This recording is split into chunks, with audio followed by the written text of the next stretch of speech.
ತಾಯಿ ಭುವನೇಶ್ವರಿಗೆ ನಮನಗಳನ್ನು ಸಲ್ಲಿಸುತ್ತಾ,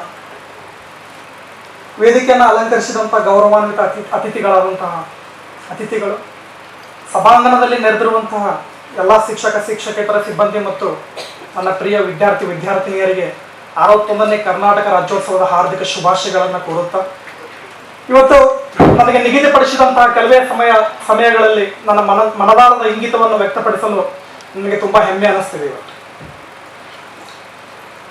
ನವೆಂಬರ್ 1ನೇ ತಾರೀಕು ಕರ್ನಾಟಕದ ಪ್ರತಿ ಜಿಲ್ಲೆಗಳಲ್ಲಿ, ನಾಡಿನ ಮನೆಗಳಲ್ಲಿ, ಮನಗಳಲ್ಲಿ ವಿಶ್ವಾದ್ಯಂತ ನೆಲೆಸಿರುವಂತಹ ಅಪ್ಪಟ ಕನ್ನಡ ಪ್ರೇಮಿಗಳು ನವೆಂಬರ್ 1ನೇ ತಾರೀಕು ಅತ್ಯಂತ ಸಡಗರ, ಸಂಭ್ರಮ, ಉಲ್ಲಾಸದಿಂದ ಕರ್ನಾಟಕ ರಾಜ್ಯೋತ್ಸವವನ್ನು ಆಚರಿಸ್ತಾರೆ. ಇದಕ್ಕೆ ಒಂದು ಆಚರಣೆ ಹಿಂದಿರುವ ಒಂದು ರೋಚಕ ಕಥೆ. ಈ ಒಂದು ಕನ್ನಡ ಪ್ರೇಮಿಗಳು ಈ ಒಂದು ಕರ್ನಾಟಕ ಏಕೀಕರಣ ಚಳವಳಿಗೆ ಮೂರ್ತ ರೂಪ ಕೊಟ್ಟಂತಹ ಅನೇಕ ತಾಯಿ ಭುವನೇಶ್ವರಿ ಸುಪುತ್ರರು ಆ ಒಂದು ಕರಡು ಹೋರಾಟದ ಕಥೆಯನ್ನು ನೋಡಿದರೆ ಎಲ್ರಿಗೂ ಒಂದು ಮೈ ರೋಮಾಂಚನಗೊಳ್ಳುವುದರಲ್ಲಿ ಸಂದೇಹನೇ ಇಲ್ಲ. ನವೆಂಬರ್ 1ನೇ ತಾರೀಕು ಸುಮಾರು 20 ವಿವಿಧ ಸಂಸ್ಥಾನಗಳಲ್ಲಿ ಹಂಚಿ ಹೋಗಿದ್ದಂತಹ ಕನ್ನಡ ನಾಡು, ಅಂದರೆ ಈ ಒಂದು ಕನ್ನಡ ದೇಶ ಪರಕೀಯರ ಒಂದು ಗುಲಾಮಗಿರಿಯ ಪಾಶದಲ್ಲಿತ್ತು. ಕನ್ನಡ ಭಾಷೆ ಮಾತನಾಡುವ ಪ್ರಾಂತ್ಯಗಳೆಲ್ಲ ಒಂದಾಗಿ ಕನ್ನಡ ನಾಡು ಅಂದರೆ ಅಖಂಡ ಕರ್ನಾಟಕ ಸ್ಥಾಪನೆಯಾದ ದಿನ ಇವತ್ತು. ಈ ಒಂದು ದಿನದ ಆಚರಣೆ ಹಿಂದೆ ಭವ್ಯ ಪರಂಪರೆ ಇದೆ, ರೋಚಕ ಇತಿಹಾಸ ಇದೆ ಇವತ್ತು. ಹಾಗಾದ್ರೆ ಈ ಏಕೀಕರಣದ ಕಥೆ ಏನು? ವಿಜಯನಗರ ಸಾಮ್ರಾಜ್ಯ ಪತನವಾದ ನಂತರ ಕನ್ನಡ ದೇಶ ಹಲವು ರಾಜ್ಯಗಳ ಮಧ್ಯೆ ಹಂಚಿ ಹೋಗಿರುತ್ತೆ. ಭಾರತಕ್ಕೆ ಬಂದಂತ ಬ್ರಿಟಿಷರ ಕಾಲದಲ್ಲಿ ಆಡಳಿತದ ಅನುಕೂಲಕ್ಕಾಗಿ 20 ವಿವಿಧ ಸಂಸ್ಥಾನಗಳಲ್ಲಿ ಹಂಚಿ ಹೋಗಿರುವಂತಹ ಈ ಒಂದು ಕರ್ನಾಟಕ ರಾಜ್ಯದಲ್ಲಿ ಪ್ರಮುಖವಾಗಿ ಮೈಸೂರು ಸಂಸ್ಥಾನ, ನಿಜಾಮನ ಸಂಸ್ಥಾನ, ಕೊಡಗು ಪ್ರಾಂತ್ಯ, ಬಾಂಬೆ ಪ್ರಾಂತ್ಯ ಮುಂತಾದ ಸಂಸ್ಥಾನಗಳಲ್ಲಿ ಹಂಚಿ ಹೋಗಿರುತ್ತೆ. ಬಾಂಬೆ ಪ್ರಾಂತ್ಯದಲ್ಲಿ ಮರಾಠಿ ಪ್ರಮುಖ ಆಡಳಿತ ಭಾಷೆಯಾಗಿದ್ರೆ ನಿಜಾಮನ ಸಂಸ್ಥಾನದಲ್ಲಿ ಉರ್ದು ಪ್ರಮುಖ ಭಾಷೆಯಾಗಿರುತ್ತೆ. ಮೈಸೂರು ಸಂಸ್ಥಾನದಲ್ಲಿ ಕನ್ನಡ ಪ್ರಮುಖ ಭಾಷೆಯಾಗಿರುತ್ತೆ. ಇವೆಲ್ಲವುಗಳ ಮಧ್ಯೆ ಭಾಗಶಃ ಅಂದ್ರೆ ಸಾಕಷ್ಟು ಒಂದು ಶೇಕಡಾವಾರು ಪ್ರಮಾಣದಲ್ಲಿ ಕನ್ನಡಿಗರು ಮೈಸೂರು ಪ್ರಾಂತ್ಯದಿಂದ ಹೊರಗಡೆ ಇರ್ತಾರೆ. ಅಂದ್ರೆ ಅವರಿಗೆ ಒಂದು ಮನದಾಳದ ಮೂಲೆಯಲ್ಲಿ ಒಂದು ಜಾಗೃತಿ ಮೂಡುತ್ತೆ. ನಾವೆಲ್ಲಿ ಒಂದು ಪರಕೀಯರ ಗುಲಾಮಗಿರಿಯ ಪಾಶದಲ್ಲಿ ಬದುಕ್ತಾ ಇದ್ದೇವೆ, ಕನ್ನಡಿಗರಿಗೆ ಒಂದು ಪ್ರತ್ಯೇಕ ರಾಜ್ಯ ಸ್ಥಾಪನೆ ಆಗಬೇಕು, ಕನ್ನಡಿಗರಿಗೆ ಅಲ್ಲಿ ಎಲ್ಲಾ ಮೂಲಭೂತ ಸೌಲಭ್ಯಗಳು ದೊರಕಬೇಕು, ಎಲ್ಲಾ ಮೂಲಭೂತ ಹಕ್ಕುಗಳು ದೊರಕಬೇಕನ್ನೋ ಒಂದು ಅಂಶ ಅವರಿಗೆ ಬೆಳಕಿಗೆ ಬರುತ್ತೆ. ಇದೇ ಮುಂದೆ ಕರ್ನಾಟಕ ಏಕೀಕರಣ ಸಮಿತಿಗೆ, ಕರ್ನಾಟಕ ಏಕೀಕರಣ ಚಳುವಳಿಗೆ ಒಂದು ನಾಂದಿಯಾಗುತ್ತೆ. 1903ರಲ್ಲಿ ಇದೇ ಧಾರವಾಡದ ಕರ್ನಾಟಕ ವಿದ್ಯಾವರ್ಧಕ ಸಂಘದಲ್ಲಿ ಐತಿಹಾಸಿಕ ಭಾಷಣವನ್ನು ಮಾಡಿದಂತ ಬೆನಗಲ್ ರಾಮರಾಯರು, ಕರ್ನಾಟಕ ಏಕೀಕರಣ ಚಳವಳಿಗೆ ಮೂರ್ತ ರೂಪ ಕೊಟ್ಟಂತಹ ಕರ್ನಾಟಕದ ಕುಲಪುರೋಹಿತ ಆಲೂರು ವೆಂಕಟರಾಯರು, ಬೆಳಗಾವಿಯಲ್ಲಿ ನಡೆದ ಪ್ರಥಮ ಏಕೀಕರಣ ಸಮಿತಿ ಸಮ್ಮೇಳನದ ಅಧ್ಯಕ್ಷತೆ ವಹಿಸಿದಂತಹ ಸರ್ ಸಿದ್ದಪ್ಪ ಕಂಬಳಿಯವರು, ಹುಬ್ಬಳ್ಳಿ ಸಮೀಪ ಅದರಗುಂಚಿಯಲ್ಲಿ ಕರ್ನಾಟಕ ಏಕೀಕರಣ ಚಳವಳಿ ಸಲುವಾಗಿ ಅನಿರ್ದಿಷ್ಟ ಆಮರಣ ಉಪವಾಸ ಸತ್ಯಾಗ್ರಹ ನಡೆಸಿದಂತಹ ಶಂಕರಗೌಡ ಪಾಟೀಲರು, ಕಾಸರಗೋಡಿನಲ್ಲಿ ನಡೆದಂತಹ ಏಕೀಕರಣ ಸಮಿತಿ ಸಮ್ಮೇಳನದ ಅಧ್ಯಕ್ಷತೆ ವಹಿಸಿದಂತಹ ಸರ್ ದಿವಾಕರ್ ಅವರು, ಜ್ಞಾನಪೀಠ ಪ್ರಶಸ್ತಿ ವಿಜೇತರಾದಂತಹ ಕುವೆಂಪುರವರು, ದ ಬೇಂದ್ರೆ, ಶಿವರಾಮ್ ಕಾರಂತ್, ಮಾಸ್ತಿ ವೆಂಕಟೇಶ್ ಅಯ್ಯಂಗಾರ್, ವಿಕ್ರು ಗೋಕಟ್, ಯು ಆರ್ ಅನಂತಮೂರ್ತಿ, ಗಿರೀಶ್ ಕಾರ್ನಾಡ್, ಚಂದ್ರಶೇಖರ್ ಕಂಬಾರ್ ಅವರು, ಇನ್ನೂ ಅನೇಕ, ನಾಡೋಜ್ ಪಾಟೀಲ್ ಪುಟ್ಟಪ್ಪ ಅವರು ಇವತ್ತು ಅಖಂಡ ಕರ್ನಾಟಕ ರಾಜ್ಯದ ಸಂಕಲ್ಪಕ್ಕಾಗಿ ಏಕೀಕರಣದ ಚಳವಳಿಯಲ್ಲಿ ಧುಮುಕಿದಂತಹ, ಕನ್ನಡದ ಬಗ್ಗೆ ಜಾಗೃತಿ ಮೂಡಿಸಿದಂತಹ, ಸಾಹಿತ್ಯ ಕ್ಷೇತ್ರಕ್ಕೆ ಅಗಾಧವಾದ ಸೇವೆ ಸಲ್ಲಿಸಿದಂತಹ ಧೀಮಂತ ನಾಯಕರು, ಅರ್ಥಾತ್ ತಾಯಿ ರಾಜರಾಜೇಶ್ವರಿಯ ಸುಪುತ್ರರು ಅಂದರೆ ಅತಿಶಯೋಕ್ತಿ ಅಂತ ಹೇಳಿ. ಒಂದು ಕರ್ನಾಟಕ ಏಕೀಕರಣ ಚಳವಳಿಗೆ ಧುಮುಕಿದ ಇವರ ಹೋರಾಟದ ಕಿಚ್ಚನ್ನು ಗಮನಿಸಿ, ಹೋರಾಟದ ಸ್ವರೂಪವನ್ನು ಗಮನಿಸಿ, ಭಾರತ ಸರ್ಕಾರ ಫಜಲ್ ಅಲಿ ಅವರ ನೇತೃತ್ವದಲ್ಲಿ ಒಂದು ಕರ್ನಾಟಕ ರಾಜ್ಯ ಪುನರ್ಘಟನಾ ಆಯೋಗವನ್ನು ಸ್ಥಾಪಿಸುತ್ತೆ.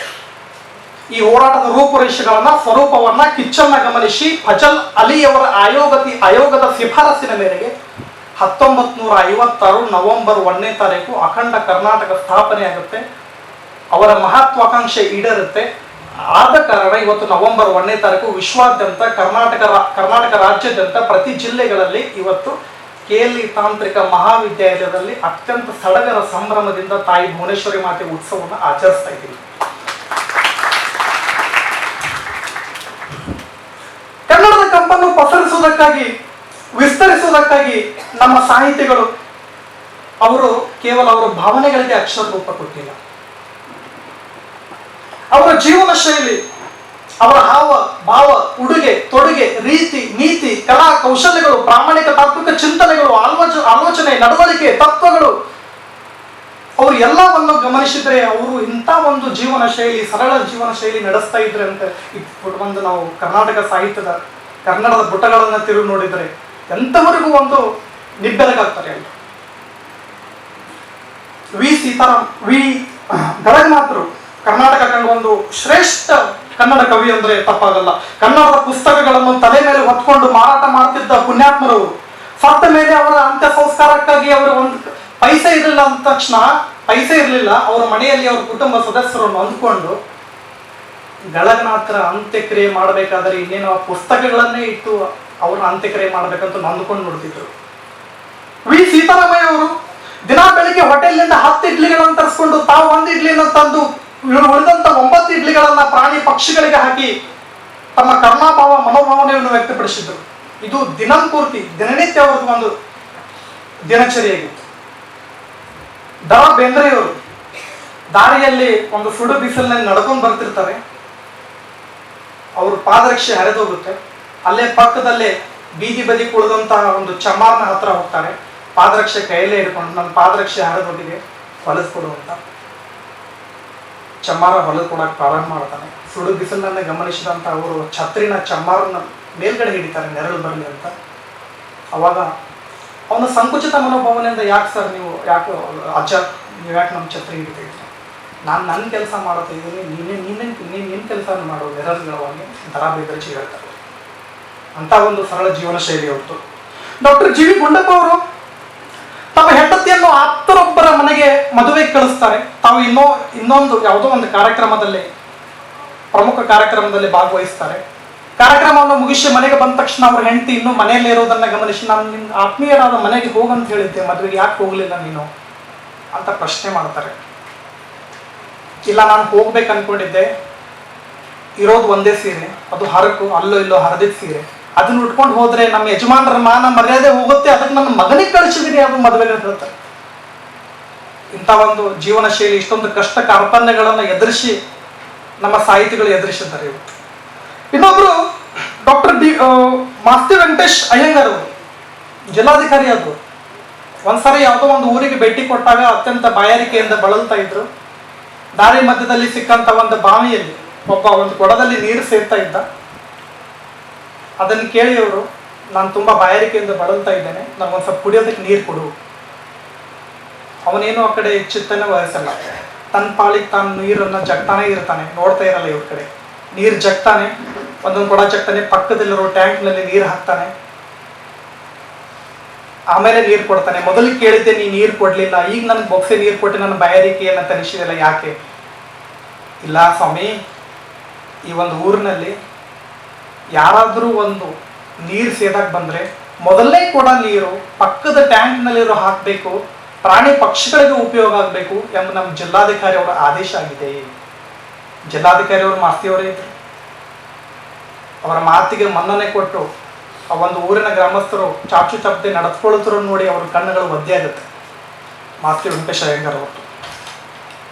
ಇವತ್ತು ನಾವು ಕನ್ನಡ ಭಾಷೆಯಲ್ಲಿ ಇದು ಮಾತನಾಡದೆ ಹೋದ್ರೆ ಅದಕ್ಕೆ ಉಳಿಗಾಲ ಅಂತೂ ಖಂಡಿತ ಇಲ್ಲ. ಮುಂದೊಂದು ದಿನ ಬಾರಿಸೋ ಕನ್ನಡ ಡಿಂಡಿಮವ್ವ ಎಂದು ಬೆಂಗಳೂರಿನ ಗಲ್ಲಿಯಲ್ಲಿ ನವೆಂಬರ್ 1ನೇ ತಾರೀಕು ಬೆಳಿಗ್ಗೆ ಹಾಕಿದ ಹಾಡನ್ನ ಕೇಳಿ ಮಕ್ಕಳು ಅಮ್ಮಂದ್ರ ಬಳಿಗೆ ಬಂದು ಕೇಳ್ತಾರೆ, ಮಾಮ್ ವಾಟ್ ಈಸ್ ಕನ್ನಡ? ಅಮ್ಮ ಹೇಳ್ತಾಳೆ, once upon a time there used to the language called Kannada. ಬಹಳ ಜನ ಅದೇ ಭಾಷೆಯಲ್ಲಿ ಮಾತನಾಡ್ತಿದ್ರು. ನಾನು ಕೂಡ ಕಾನ್ವೆಂಟ್ ಅಲ್ಲಿ ಆ ಭಾಷೆ ಕಲ್ತಿದ್ ನೆನಪು. ಒಂಥರ ವಿಚಿತ್ರ ಭಾಷೆ, ನಿನ್ಗೆ ಅರ್ಥ ಆಗಲ್ಲ ಬಿಡು.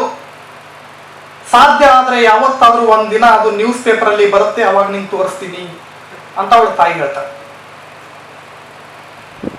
ರಾಜ್ಯೋತ್ಸವದ ಆರ್ಕೆಸ್ಟ್ರಾಗಳಲ್ಲಿ ಪ್ಲೇ ಮಾಡುವ ಕನ್ನಡದ ಸಿಡಿಗಳು 5 ನಿಮಿಷನೂ ಓಡದಷ್ಟು ಸ್ಕ್ರಾಚ್ ಆಗಿರುತ್ತೆ.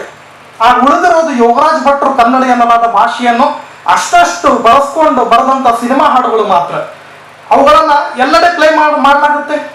ಭಟ್ಟರ ಹಾಡುಗಳಿಗೆ ಬಹಳ ಡಿಮ್ಯಾಂಡ್ ಬರುತ್ತೆ. ಅದನ್ನು ನೋಡಿ ಖುಷಿಗೊಂಡ ಅವರು, ನನ್ನ ಮುಂದಿನ ಸಿನಿಮಾವನ್ನು ನಾನು ಕನ್ನಡದ ಹಾಡೊಂದನ್ನು ಬರೆದು ಮುಂದಿನ ಸಿನಿಮಾದಲ್ಲೇ ಅದನ್ನು ಕನ್ನಡದ ಗಾಯಕಿಯಿಂದಲೇ ಹಾಡಿಸಿ ಅದರ ಶೂಟಿಂಗ್ ಅನ್ನು ಕರ್ನಾಟಕದಲ್ಲೇ ಮಾಡಿಸ್ತೀನಿ ಅಂತ ಘೋಷಿಸ್ತಾರೆ ಯೋಗರಾಜ್ ಭಟ್ರು. ಆ ಸಿನಿಮಾ ಫ್ಲಾಪ್ ಆಗ್ತದೆ. ಕನ್ನಡ ಶಾಲೆಯ ಮ್ಯೂಸಿಯಂನಲ್ಲಿ ಅದರ DVD ಪ್ರದರ್ಶನಕ್ಕೆ ಇಡ್ತಾರೆ.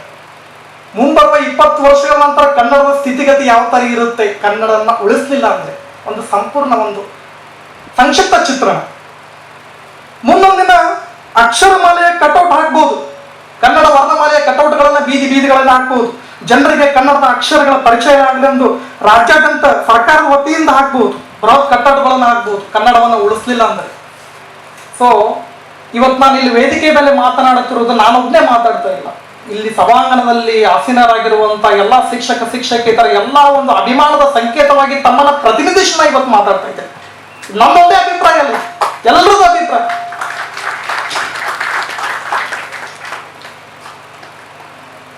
ಮತ್ತೆ ಎಲ್ಲ ಒಂದು ಇತ್ತೀಚೆಗೆ ಸಾಮಾಜಿಕ ಜಾಲತಾಣದಲ್ಲಿ ಒಂದು ನೋಡಿದೆ, ಎಷ್ಟೊಂದು ಅರ್ಥಪೂರ್ಣವಾಗಿತ್ತು.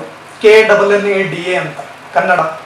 ಕಲಿತವರಿಗೆ ಅಮೃತ, ನೆನೆದವರಿಗೆ ನೆರಳು, ಅನ್ಯರಿಗೆ ದಾರಿದೀಪ, ಅಪ್ಪಿಕೋ ನೀ ಕನ್ನಡವನ್ನು ಅಂತ ಬರೆದಿದ್ರು. ತುಂಬಾ ಖುಷಿ ಆಯ್ತು ನೋಡಿ.